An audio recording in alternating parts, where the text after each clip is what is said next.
तो 22-23 की धर्म संसद हम हमेशा माँ के यज्ञ के साथ ही करते हैं, तो 9 दिवसीय यज्ञ के साथ वो यज्ञ भी चलता रहेगा और यह अनशन भी चलेगा और धर्म युद्ध भी चलेगा। परंतु धर्म संसद होगी, धर्म संसद होगी, हमारी लाश पर होगी।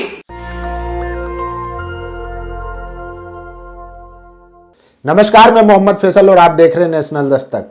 भारत में जिस तरीके से अल्पसंख्यकों को निशाना बनाया जा रहा है, लगातार प्रशासन, मीडिया, सरकारें लगातार उनको निशाना बना रही है। कल हमने आपको बताया था कि कर्नाटक के उडुपी के एक गवर्नमेंट कॉलेज में कैसे मुस्लिम छात्राओं के साथ भेदभाव हो रहा है। वहां पर छात्राएं जो हिजाब पहनकर क्लास में बैठना चाह रही थी, वहां के छात्रों ने उनको निकाल दिया कि आप हिजाब पहनकर क्लास में नहीं बैठ सकती। लेकिन उससे भी बड़ी खबर आई है मध्य प्रदेश से, जहां पर बीजेपी सरकार है, शिवराज सिंह चौहान जो है सीएम है, वहां पर मुस्लिम दुकानदारों का घर ढा दिया गया है, बुलडोजर चला दिया गया है। दो बड़ी खबरें हैं, एक उज्जैन से, एक रतलाम से। वो मैं आपको पढ़ के बता देता हूं कि किस तरीके से वहां पर सरकार तानाशाही वाला रवैया अपना रही है और कैसे मुसलमानों की दुकान को ढाने पे तुली पड़ी है।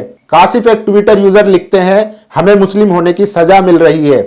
रतलाम एमपी जिले के आलोट के रहने वाले शकील खान की 30 साल पुरानी टीन शेड की दुकान को परमिट न होने पर नगर निगम ने नोटिस के 12 घंटे के अंदर तोड़ दिया, जबकि पास की सरकारी जमीन पर बने अवैध दुकानों को कुछ नहीं किया।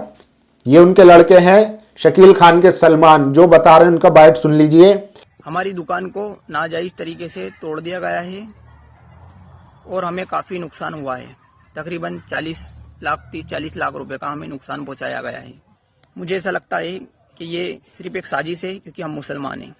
वहीं आगे लिखते हैं, सलमान का कहना है कि जब सुबह नगर निगम का अमला जेसीबी लेकर पहुंचा तो उन्होंने 2 घंटे का वक्त मांगा ताकि जरूरी सामान और जिंदा जानवरों को निकाला जा सके, पर उन्हें इसकी मोहलत नहीं दी गई और 40 साल की मेहनत को जमींदोज कर दिया गया।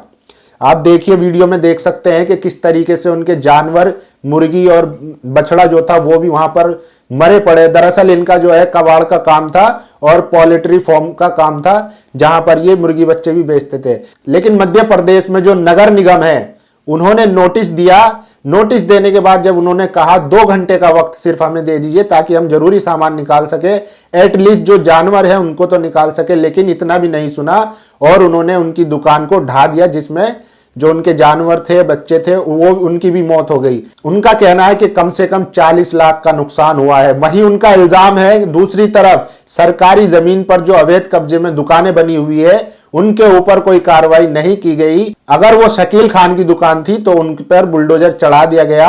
वहीं पास में अगर किसी दूसरे की दुकान है, चाहे वो अवैध ही बनी हुई हो, लेकिन उस पर कार्रवाई नहीं की गई। वहीं दूसरी तरफ एक और खबर देखिए, कल उज्जैन में एक महिला की मौत चाइनीज मांझे से हो गई। उस पर दुकानदार जुबैर सहित 2 बेचने वालों पर कार्रवाई की गई, जबकि उज्जैन शहर में चाइनीज मांझे का होलसेल का काम करने वाले विक्रांत जैन पर कोई कार्रवाई नहीं हुई है। इस बात पर घर तोड़ना एमपी में नया ट्रेंड है। तो दूसरी खबर उज्जैन से है, जहां पर जो जुबैर थे वो मांझा और पतंग बेचते थे और इत्तेफाक से कल वहां पर एक महिला की मृत्यु हो जाती है चाइनीज मांझे से। लेकिन जिसके बाद वहां का पुलिस प्रशासन हरकत में आता है और कार्रवाई करता है। लेकिन वो कार्रवाई किस पर करता है? वो कार्रवाई सिर्फ जुबैर पर करता है। उसकी दुकान को ढा दिया जाता है, बुलडोजर चढ़ा दिया जाता है। जबकि जो होलसेलर है, जो पूरे उज्जैन में या पूरे मध्य प्रदेश में जो मांझा सप्लाई करते हैं, विक्रांत जैन, उन पर कोई कार्रवाई नहीं होती है। उन्होंने भी बताया किस तरीके से उनके साथ दोहरा व्यवहार हुआ, वो भी थोड़ा 2 मिनट का सुन लीजिए। तो 88 जब मैंने महाकाल थाने में सारी जानकारी थी, इंदौर वाले का भी नाम लिया था, इंदौर वालों को भी लिया थे। और उसको 15 से 20 मिनट के अंदर ऑफिस में चले गया था। किसी को फोन लगा था उनने, किसी नेता वेता को, उससे बात करवा दी थी महाकाल थाने के अधिकारियों को। तो उसको वही के वहीं हाथों हाथ छोड़ दिया था और हमारे को नहीं छोड़ा था। हमारे ऊपर बहुत बड़ी कार्रवाई की थी, 188 की कार्रवाई भी की थी और अब ये मकान भी तोड़ दिया। उन्होंने अपने साथ हो रहे भेदभाव पर बताया है कि किस तरीके से उनके साथ भेदभाव हुआ, किस तरीके से उनकी दुकान को ढा दिया गया। जबकि जो होलसेल में मांझा बेचते हैं, चाइनीज मांझा, विक्रांत जैन, उनके ऊपर कोई कार्रवाई नहीं हुई है। वहीं दूसरी तरफ सुप्रीम कोर्ट के वकील है अबू बकर सब्बाक, वो लिखते हैं, मांझे से गला कटने पर एक युवती की मौत हो गई। एमपी पुलिस ने कार्रवाई के नाम पर मुसलमान पतंग बेचने वाले के घर को बुलडोजर से तोड़ दिया। मध्य प्रदेश की घटना है। हमारे देश का दोहरा कानून यही है जो सिर्फ कुछ विशेष समुदाय के लिए ही है। तो देखा आपने किस तरीके से बुलडोजर चढ़ाया जा रहा है दुकानों पे, मकानों पे। अगर आप मुसलमान हैं तो आपके घरों को ढा दिया जाएगा, और अगर वहीं आप उज्जैन के श्रीकांत थे तो आपको बख्श दिया जाएगा। इस तरीके से दोहरी कार्रवाई हो रही है हर जगह जहां जहां बीजेपी सरकार है। वहीं उसके अलावा ये वीडियो देखिए, ये वीडियो है पूजा शकुन पांडे का।